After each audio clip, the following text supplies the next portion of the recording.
The presenter for this session is Yrjo Lappalainen.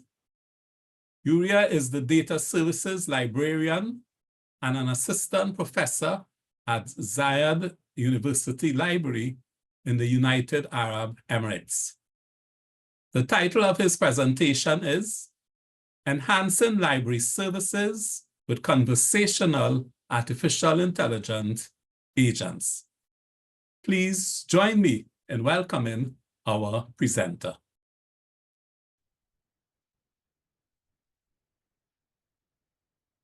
Thank you so much, Selvin, for the introduction. So good afternoon, everyone. My name is Yrjo, and I'm joining you from Dubai, UAE. It's actually late night here already. It's 11 p.m., but I'm very happy to be with you today. And I have a very exciting topic for you, and that is conversational AI agents and how to enhance library services with them. So here's my outline. So first, I will talk a little bit of how we got into generative AI in the first place here at Zayed University. And then I will introduce Aisha. So Aisha is the conversational AI agent that we have developed here at Zayed University. And we will take a closer look at Aisha's features and capabilities. And I will talk just a little bit about the technical implementation without going too deep into the technology. Also about the limitations and challenges that we have encountered so far. Also about this ongoing research on comparing different large language models, especially in this conversational AI agent setting. And finally, I will also present some development ideas that we already have for Aisha. And so there's a lot to talk about here. This has been a very exciting project for us. And I've been quite lucky myself because I've been able to allocate so many working hours into this project. And I will be sharing my experiences and hopefully also giving you some new ideas and inspiration if you're planning to build something similar yourself. And I'm happy to answer some questions at the end of my presentation. A couple of words about Zayed University. So we are a federal university in the UAE and founded in 1998. And we have campuses in both Dubai and Abu Dhabi. And we have about 10,000 enrolled students and about 1,000 faculty and staff. And in the library, we have around 20 FTE. And here you can see photos from our Abu Dhabi library. And the background is that we didn't really have much experience in AI before the launch of ChatGPT. So we had this IBM Watson chatbot project at the university, and the library participated in it, but otherwise we didn't really have any experience. And obviously, OpenAI changed everything in November 22 when they launched ChatGPT. So this needs no introduction anymore. Obviously, this was a very big deal and also quite unexpected for many people, even for many AI researchers, actually. And I think the API is actually even a bigger deal than ChatGPT itself, because now developers can use this model at a relatively low cost without any special hardware or any model training. So before this, it was completely different. You usually needed very expensive hardware. You needed lots of data and, of course, the skills to train the model yourself.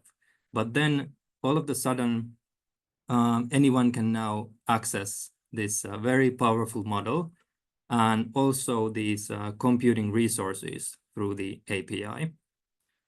And to be honest, we were never really that happy with the Watson project.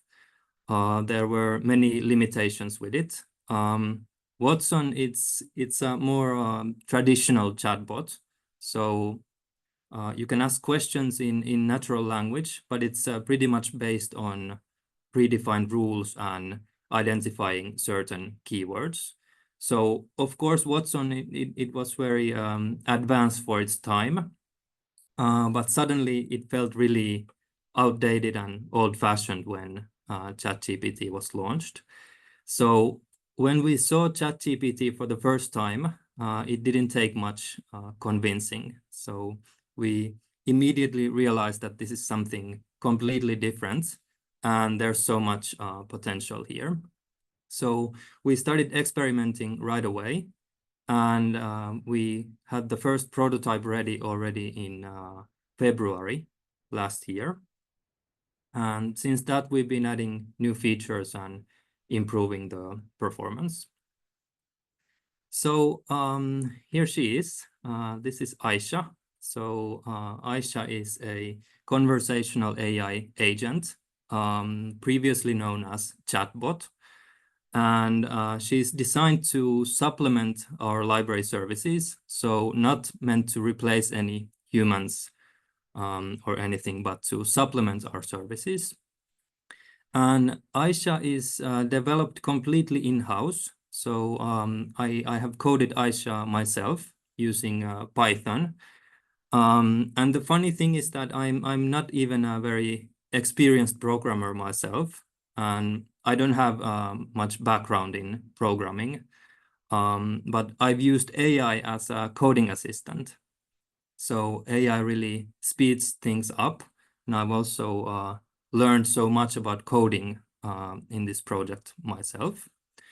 And here are the current features. So obviously, Aisha can answer questions based on custom data. So this was the starting point. This is also known as retrieval augmented generation, or RAG. So she has this knowledge base, and she can use that to find information on the topic. And then she generates the final answer based on that knowledge base. But on top of that, we have added many other tools. So she can perform different tasks and get information from other sources as well. So I will talk more about these tools later in this presentation. Aisha also has voice capabilities, so speech to text and text to speech. So you can actually talk to her, and she will respond back in voice. Aisha is also multilingual, so all of our teaching is in English, but most of our students are native Arabic speakers, so they might prefer interacting in Arabic. So Aisha also speaks Arabic and basically any language that ChatGPT does. Then we have also added other features like image recognition, image generation, document reader. So you can upload your images or documents, and then Aisha can analyze them, and you can ask questions about these documents or images. And we have created this identity for her. So here she is taking a selfie at Jumeirah Beach residence in Dubai. Obviously, this is an AI-generated image, and there is no human model behind her. So this person doesn't really exist. But still, here she is taking a selfie at the beach. So in the age of generative AI, it's very important to question everything that you see. And actually, Aisha, the name has a special meaning. So in Arabic, it means lively, or she who lives. So we are playing around with the idea of making her as lively as possible with these images and everything. I have to brag a little bit. So to our knowledge, Aisha was the first fully reported library chatbot in the world using the OpenAI API. So we published this article 1 year ago in June 23. There's also this historical review of chatbots in the library context. So please take a look at that if you are interested. Of course, we have developed Aisha a lot since then, so this is maybe a little bit outdated already. So about the technical implementation, so Aisha is coded in Python, and we are using the OpenAI API. So 3.5 Turbo for text generation, and then 4.0 for image analysis. And we are also testing other large language models, and I will talk more about that later in this presentation. We are using LangChain. I will also introduce LangChain in more detail later. Chroma vector database. So you probably know that these large language models, they don't really understand what they are saying, and they don't even see the words as words. They see everything as vectors, which are floating point numbers, and then they calculate probabilities based on these vectors. So Chroma is an open source database to save your own custom data in vector format. Then Streamlit, that is the platform where we create the interface and also deploy the Python application. And we have used Stable Diffusion to generate these images.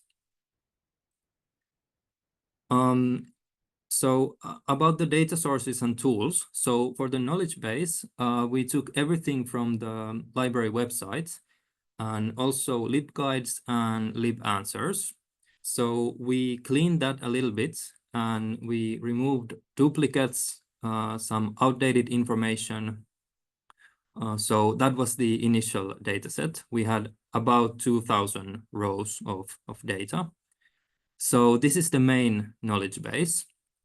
And then on top of that, we have given her access to many additional tools. So Google, Wikipedia, library catalog, institutional repository, library calendar, Google Scholar, OpenAlex is the latest addition, and then other tools like calculator. So ironically, these LLMs, they are based on probability calculations, but they are very bad at calculating stuff. So we had to give Aisha a calculator as a tool.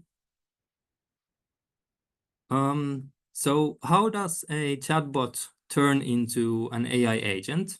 So we know that these models are very good at generating text, but we can use the same model for two amazing things, and that is reasoning and acting. So we can use the LLM to simulate human thinking and then take actions based on that. And this actually became even easier when OpenAI introduced function calling in June last year. So this was around the same time we had already published the article. So function calling means that we can convert natural language queries into function calls. So here's one example from the library context. So if the task is to search the library catalog for books about AI published between 2020 and 22, so this is in natural language, but the model can turn this into a function call. So you can see that it's now calling Primo search with the query AI, And we can even define other parameters like document type or the year range and so on. So I think this is quite amazing and revolutionary. So this enables us to build these AI agents that do the reasoning on their own and then interact with other systems. So it really extends the LLM's functionality and usefulness. And we can connect the LLM to almost anything that has an API. Okay, and so although it doesn't really think, we can use the model to simulate thinking and decision making. I think this is really something revolutionary, and this is like a whole new paradigm of human-computer interaction. And there's suddenly so many new possibilities here. And my guess is that we will start seeing these AI agents everywhere. Here's an example logic. So the question is, when is the library open on Fridays? So the LLM reasons that it needs to check the knowledge base. So it doesn't have this information otherwise. So it turns this into an action. So it queries the knowledge base with library hours. And it observes the result. So it gets this kind of a result from the knowledge base. We have this information there. And then it reasons again that now it has enough information for the final answer. So it doesn't have to use any other tools. And only then it gives the final answer. So this is a simple example of the reasoning and acting logic. And this is how the LLM thinks in quotation marks. And this is what happens behind the scenes. And we built this idea a little bit. So we added an interesting feature to support information literacy. So after Aisha responds, she also describes her thoughts. So for example, which tool did she use? Which keywords? And what did she find out? So you can see these thoughts after each response. So this helps users and also us to understand why she is making these choices. And we can also use this for diagnostics. And it really makes the agent feel a lot more human. So as if she's actually thinking. Although, of course, all of this is still based on probabilities. So here's a couple of examples. For example, I use the knowledge tool to find information about the available resources for citation management. Or the question was about how to contact the library for further assistance, and I provided different ways to do so. Or I used the Wikipedia tool to retrieve information about the novel Do Androids Dream of Electric Sheep? So this really helps to understand how the agent works and which tools it is using and which keywords and so on. I mentioned LangChain earlier, so we are using LangChain. This is a framework for building these LLM applications. So there's many useful features. I won't go too much into the technical details, but you can see some of the features here. So first of all, there's document loaders. So if you want to build this custom knowledge base, you need to load your documents somehow. And then you need to transform them into this vector format. You need to save it into a vector database and then retrieve the information from that database somehow. So LangChain helps you with all of that. Also, it helps you to build these agents and the tools. it adds features like memory. So the agent can remember previous conversations, which is, of course, very important in these conversational AI settings. And there's many other useful features like output parsers, prompt templates, and so on. And you can also use different large language models. So it's not just ChatGPT. It supports many other providers as well. So I think this is a very useful framework if you're building these applications. You could build everything without LangChain as well, but I think this helps a lot. Of course, the pace of development has been really fast. So the downside is that the documentation is usually lagging behind, or sometimes there's no documentation at all. So you really need to be prepared for lots of trial and error. That's really the only way forward. So how can we instruct these agents? So there's different ways. First one is the system message. So these are the main instructions. So for example, who is she? What is she supposed to do? What kind of output are we expecting, and so on. And these are actually quite long. So we have around 1,000 words in total in the system message only. Then we can also give tool-specific instructions. So for every tool, we need to describe what the tool is and when the agent should use the tool. So that's how the agent can decide which tool to use. Of course, the prompt itself affects the outcome a lot. So this is the actual question or task.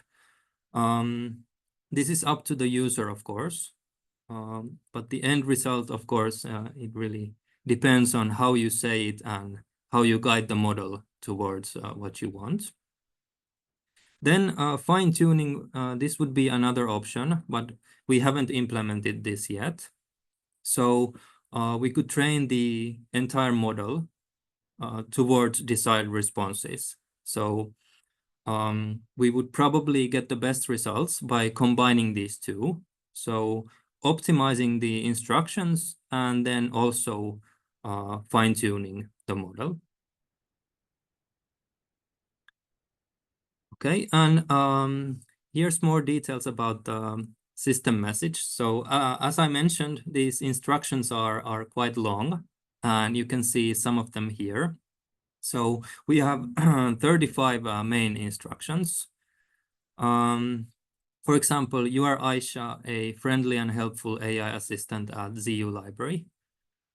If required, you can use tools to look up information, ask follow-up questions, request clarifications, always try to provide direct links, maintain a conversational and joyful tone, print all links using this format, and when asked about yourself or Aisha, tell them about the Aisha project, and avoid robotic phrases like, I'm just a computer program, or as a library assistant, and so on. So I'm keeping some of the secret sauce to myself, but you get the idea here.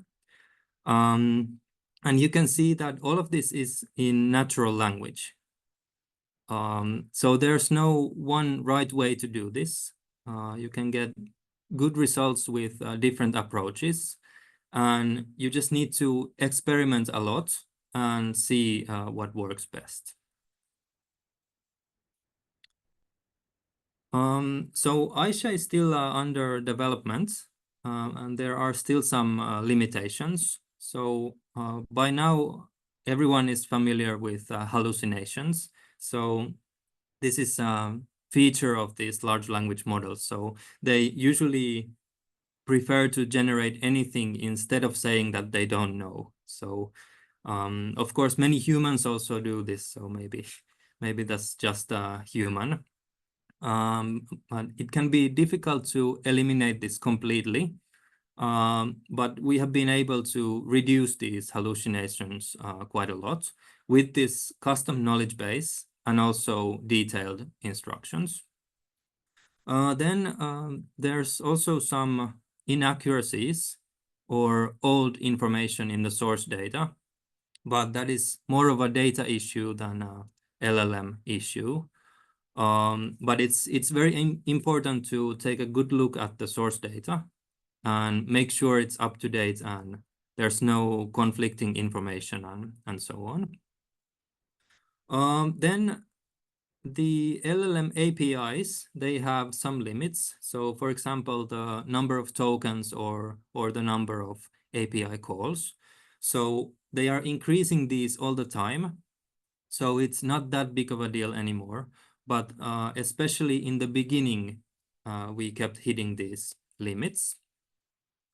Now some models like Google Gemini, they have a 1 million token limit. So you can fit a lot of information in one API call. Then if you are using some external APIs, they could have some limitations as well. So usually if you build some tools, you need to use an external API. Then Streamlit was a big limitation for us in the beginning.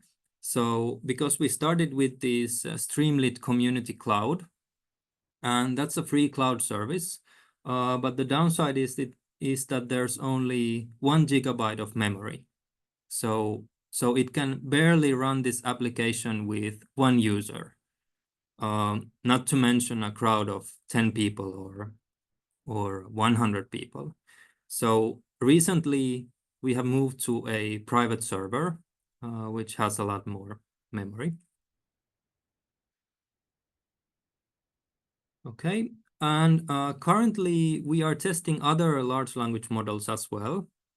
So LangChain makes this relatively easy. So basically we can use the same code and just switch the large language model. So this is a screenshot from the application on the right. So you can see the different models. So we have GPT 3.5, 4.0, Google Gemini, Anthropic Claude, Mistral, Mixtral, and Llama 3. So the last 2 models are open source models. And you can even switch the model on the fly. So you can start with GPT 3.5, and then you can just switch to Gemini in the middle of the conversation if you feel like it. So that's one great thing with LangChain. And the study is quite experimental. So I'm combining human evaluation and also LLM-assisted evaluation. So you can also use these large language models to evaluate content generated by LLMs. So that's also quite exciting. And I'm mainly interested in 3 things. So the quality of the response, adherence to instructions, and agent performance. So for example, is the answer correct? Is the agent using expected tools? Is the answer or the style what is expected? Are there any hallucinations, any technical problems, and so on? So this is still ongoing. I don't have the full results yet, but there are some early observations. So first of all, the good news is that all of these models can reason and act. So any of these models listed here, they can be used for building AI agents and using tools. So it's not just OpenAI. But some of them are really stubborn, so they refuse to follow instructions no matter what I try. And also differences in style and conciseness, for example. So these are all very important in conversational AI agents. And I also noticed a new issue. So this is hallucinated tool use. So this is quite interesting. So sometimes the model thinks that it used a tool, although it didn't. So everything was great otherwise, but it imagined using the tool and getting the results from the tool, although it didn't do any of that. So these are exciting times and also exciting new problems. So I've collected most of the data now, and I'm going to continue this analysis over the summer. So please stay tuned for the results. And as I mentioned, this is very experimental and quite challenging. So first of all, I cannot use exactly the same instructions for all models because different models respond differently to instructions. But I'm trying to keep the instructions as similar as possible so that it's a fair comparison. Also, there's some API limitations, once again, cost issues. So some of these models are actually very expensive to use. Okay, and we already have lots of development ideas for the future. So first of all, it would be great to have an animated avatar to make Aisha even more lively.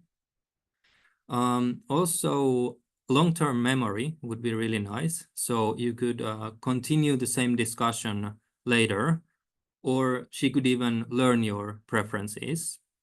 But for this, we would probably have to add some kind of a sign-in first to secure the privacy. Also, we are planning to connect Aisha to additional library services like room reservations, renewals, and so on. So right now she can only read information, but maybe later she could actually do some renewals and bookings and so on. WhatsApp and email mode would be great. So instead of using this specific interface, you could just WhatsApp her. And we're thinking of adding these different scenes or roles like course tutor or opponent and interviewer and so on. So of course we could expand this to almost anything, and Aisha could offer very personalized and individual support. And finally, we'd like to experiment with some self-analysis and self-development capabilities because these models are definitely capable of doing this. So I can actually ask Aisha for some ideas to improve herself or to analyze her own responses. So this is quite exciting and quite mind-blowing, actually, when you think about it. So to conclude, this has been a very exciting project for us, as you can probably tell. But I feel that this is still just the beginning. So there's so much potential in these agents. So first of all, they can provide support around the clock. They can improve access to library services, materials, and so on. Also, Aisha, she has become sort of a mascot at the library, or the face of AI at the library. And she's like someone our students and faculty can relate to. And she really feels like a person, to be honest. So I'm kind of starting to believe my own story. Also, it's much easier to promote this personification of AI than some nameless or faceless AI. Also, I'm not kidding. Aisha has already become a valuable team member. So Aisha is helping us a lot, and I'm asking for her opinion on a lot of things. And I really believe that these agents could be the future interfaces to all library services. So we will probably start seeing these everywhere, not just the libraries, but everywhere. So it's really a new type of interface for human-computer interaction. And we will continue our testing and development. And we are planning to launch Aisha officially in the fall this year. And we would be really happy to collaborate. If you scan this QR code or go to the address here, you can already talk to Aisha. So you can do some testing yourself and maybe send us some ideas. So if you are building anything similar or planning to build, or if you have some research project or anything related to conversational AI, we would be really happy to collaborate with you. So this concludes my presentation. I think there's still a couple of minutes time for questions and answers. Thank you so much. Yes, thank you, Yrjo. And yes, we do have some good times for questions. And there's one quick comment. Somebody asks, can we try Aisha? I suppose you Yes. just shared it there, but I thought Yes, you were thinking you of live. you can. But And also, I'm typing to the chat. So otherwise, there's a question in the question and answer. I can read it out for you. yes, so I put the address into the chat. So here Okay, you sure. can also talk to Aisha, or let me copy the other one as well. You can go ahead with the next question. Yes. Can you share the rough cost of the project in terms of OpenAI API, breaking down by the development stage and production operational stage monthly? So this is in the question and answer. Yes. Yes. So the costs of the project. So actually, we don't even have an official budget for this project. So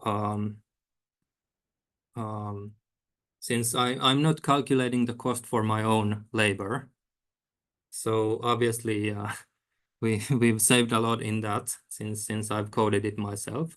And also for the private server that we set up for Streamlit, we collaborated with Zayed University IT department.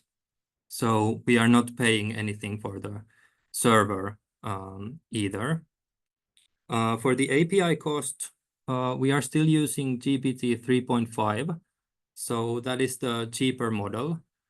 And even though we have, the instructions are long, as I mentioned, so we have over 1,000 words. And every time we send a query into the API, we are sending the full instructions there. But still, it doesn't cost much. So it's actually maybe a few cents per question. But we haven't launched this officially. So far we have only been doing some testing. So it's difficult to say how much actual usage we will have later. But I cannot give you any exact number. Okay, thank you. I will go ahead to second. It's a comment and a question. Yes. So I'll go. Thanks so much for the information and sharing your experiences with using an AI agent model. One thing I am hoping to hear is how your administration is dealing with the handling of personal private information that can be shared during conversations with patrons. How do you handle the handling of the AI and how the LLM will store or utilize user data? Yes, that's a good question. So at the moment, we are not dealing with any personal data. So the knowledge base, as I mentioned, we took everything from the library website and also LibGuides. So that is public information anyway. There is no personal information there, except of course our contact details of the library staff and so on. But we don't have any information from patrons. Also, we took some materials from LibAnswers, but we anonymized all of that.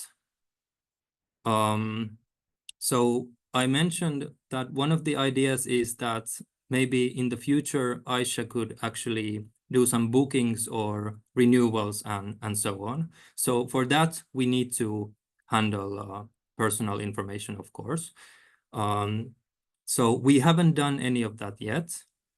But I think for that, we would have to add some kind of a layer to identify this personal information even before we send it to the API.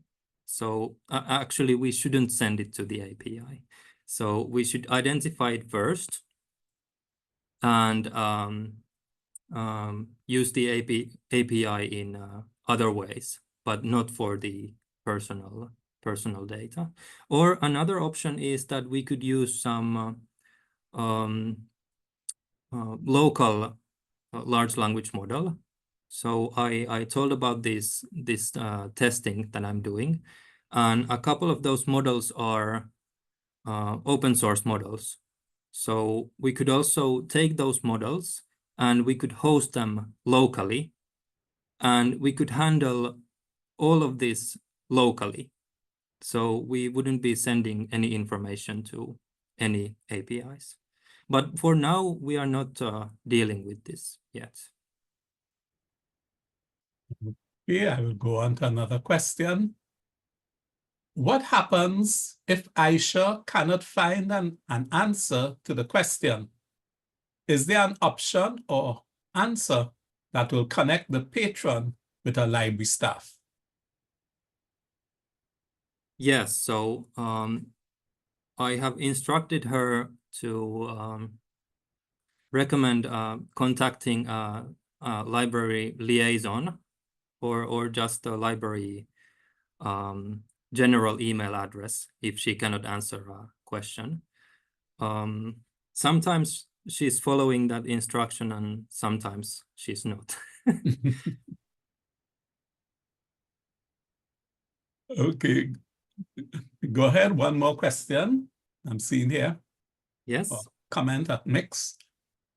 Okay, so someone says, I attended another webinar today from some public libraries in Berlin. They have also developed a library chat box. It can be used in multiple languages and the site is shared. Are you in touch with them? Is it a similar project?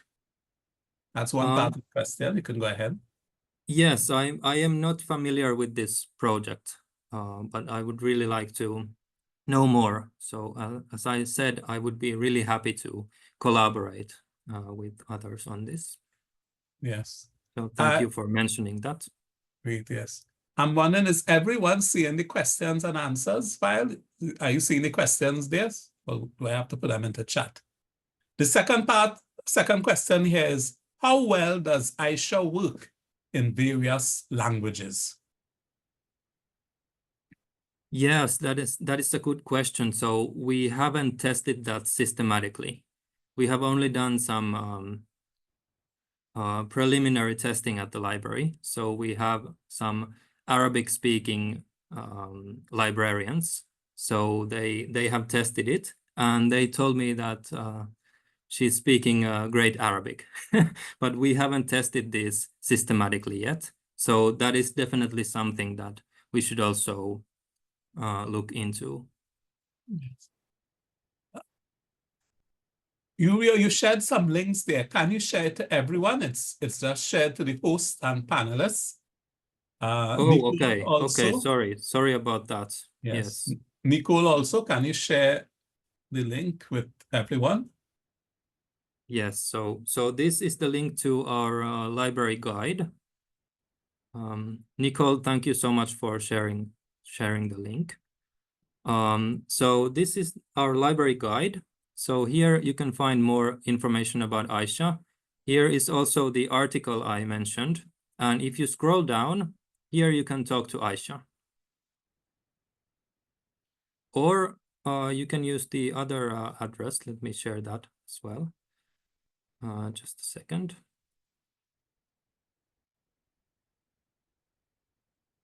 So that is the private server address. So aisha.zu.ac.ae.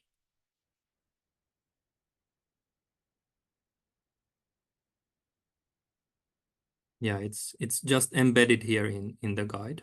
So you can use either of these to talk to Aisha. And please, if you test Aisha, please send me report any issues or send me any comments. I'd be really happy to hear about them. Yrjo, thank you so very much for your presentation. On behalf of all who attended this session, you've opened up our minds even more to what's going on in the world of artificial intelligence, especially as they can work and facilitate our library work. Thank you so much. Pleasant evening to everyone. See you all tomorrow. Thank you so much. You're welcome.